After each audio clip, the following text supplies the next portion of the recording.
Good morning and welcome back to the channel. I'm going to talk about Rio Hatate because we need to talk about him because he had fewer touches than Nat Phillips last night, and I think Rio Hatate really let Celtic down last night. But first of all, we need to look at this stunning picture. I would like to give credit to pics by Pedro. No idea who you are. The picture's been shared that many times. I can't even go to... I need to have a Google search for the original picture. The Green Brigade banner before the game I thought was absolutely fantastic. Been a few people moaning about it, about anti-fascists at Celtic, but that is Celtic all over. And if you don't like it, well, there you go. You won't like that either on this channel. A fan took with a drone right before the game and managed to get a stunning picture of Celtic Park and the Green Brigade banner. It looks fantastic, and I'll tell you one thing, you would actually you'd pay the guy for a printed copy of that banner. So I'm going to try and look out and see if he does sell his images, and we're going to put a link up to it if he does. The image would have been better if Celtic had obviously managed to get a result on the night. Talking about the result on the night, there's a player that I thought let Celtic down last night. It was a big game. We needed our big players to step up, but there was a Celtic player with fewer touches than Nat Phillips. And for me personally, I thought Nat Phillips had a pretty awful game. Central midfield player absolutely failed to impose himself. And Celtic were consigned to the second defeat in as many Champions League group stages. They lost 2-1 to Lazio last night. Celtic did take the lead through brilliant play through Dyson Myra. That pass from Matt O'Reilly was sublime. There was just enough weight on it. Do you know, that's why Matt O'Reilly is so highly thought of at Celtic. That pass was brilliant. Kyogo doing the curved run to get to the ball in the first place, to make sure that he makes space from the defenders. People are saying that he's playing too far back. When you look at that game, when you look at that state of play in slow motion, the play was fantastic by Celtic. It's totally fantastic. Japanese international then made it 1-0 to Celtic. I thought it was thoroughly deserved at that point. I thought we were really in control of the game. A lot of people were saying that we're passing it about the back of our box. I thought it showed quality. It showed players that are completely comfortable in the way they're playing, and you know, it's like they know they can do it. They know they can do it. Lazio found an equaliser in the 28th minute, and then that was it. There were almost as if there was going to be one team that were going to win. Let's face facts. And Lewis Palmer scored, and I know Dyson must have got less than a ball here.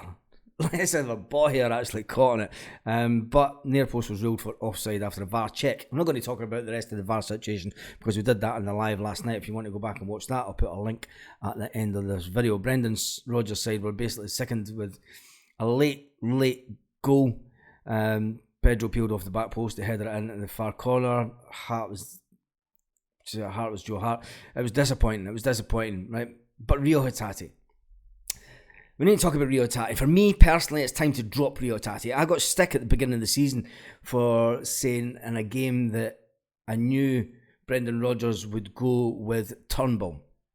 And I said this is the reason that he should have went with Turnbull, because Turnbull was match fit, and Turnbull, his performance had been better at the start of the season. Rio Hatate again in the first half. There was passes that went just nowhere.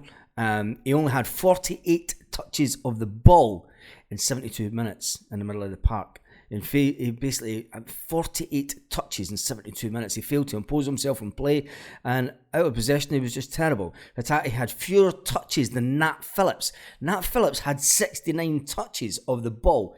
And even the loanee from Liverpool got subbed, and I thought he should have been subbed earlier because he was at fault for the first goal, if you ask me. And when you look at it on the television, you look at slow motion, he was definitely at fault for that goal. But back to Rio Hatate, he also had fewer touches than Callum McGregor. Callum McGregor had 84 touches, Matt O'Reilly had 73, which illustrates how bad Rio Hatate actually played on the ball. He failed miserably. His lack of involvement, his quality was terrible. He did not get possession. He was basically a lightweight in midfield. He was lightweight. He did not complete a single dribble past a player. He couldn't get past anyone. Hatate didn't do enough off the ball. There was one point where the whole Celtic team were running back into the box to defend, and Hatate pulled up in midfield. He just pulled up in midfield. Do you know, I think his head was turned at the summer. He thought he was going to get a big transfer. If that's the case, get him out the door for decent money. If he wants to go, get him out the door. Get him out the door, because he's not shown that he's the player that he was last year. He did not do enough of the ball. His attacking play was poor. You know, the Ace only won one physical duel out of 3 attempted in the match. He did not make a single block, tackle or interception, and was dribbled past umpteen times. He did not put himself about to disrupt Lazio at all. I think Bernardo, when he come on, I think he should now get a run in the team rather than Turnbull. He needs to show that he's the player that we think he is. For me, Yang also needs dropped. Don't even get me started about Yang. I think that Luis Palma is a far better player. Rio Hatate did not show the athleticism or the strength to go looking for the ball last night. You know, for me, it was a frustrating performance for Hatate. Once again, it was completely anonymous in midfield at times. Completely anonymous. Tell me what you think in the comments. And also, if you were at the game last night and you want to talk about the game last night, I'd like to talk to people that were at the game, because obviously you get a different feeling at the game, and I completely miss going to Celtic Park. But I want to talk to people that were at the game, because when you're at the game, you get a totally different way of looking at the game, and you can see who's making moves off the ball, who's had a good game, who's had a bad game. So I wanted to try and either do a live with some people that were at the game last night, or a pre-recorded video. So if you're interested in that, drop me a comment, and we'll try and hit up on social media, and I'll get you the link. With just 20 minutes to play last night, Brendan Rodgers took off the Japanese international, and I thought it was thoroughly deserved to take him off. I thought it was absolutely shocking. What is it with Rio Hatate? He got the deal he wanted. He got a 5-year contract. Did Celtic just give Rio Hatate the 5-year contract to protect their investment, to make sure that they got top dollar for him? Because as far as I'm concerned, Rio Hatate's form this season has been really poor.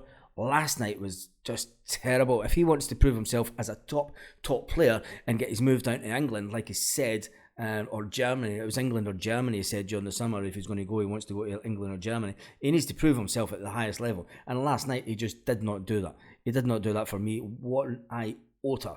So tell me what you think about Paulo Bernardo coming on and taking his place in the team, rather than a lot of people say that Turnbull isn't up to it. So my preference would be, I would start now with Paulo Bernardo and Yang. Get him off the team. And you need to get Luis Palma in. Luis Palma has basically scored 2 and 2. He's a lot better player. He's now statistically better than said Haksabanovic. Said Haksabanovic, who does not want to return to Celtic. Thank goodness, to be honest, because I'd rather players that have a bit of oomph about them and want to play for the club and don't take the hump. So if you're interested in joining me on a live, make sure that you comment on this video. We'll catch up later today. And on that note, tell me what you think about Rio Hatate. Is it time to drop Rio Hatate because he's absolutely woeful, or am I completely wrong? Have your say in the comments.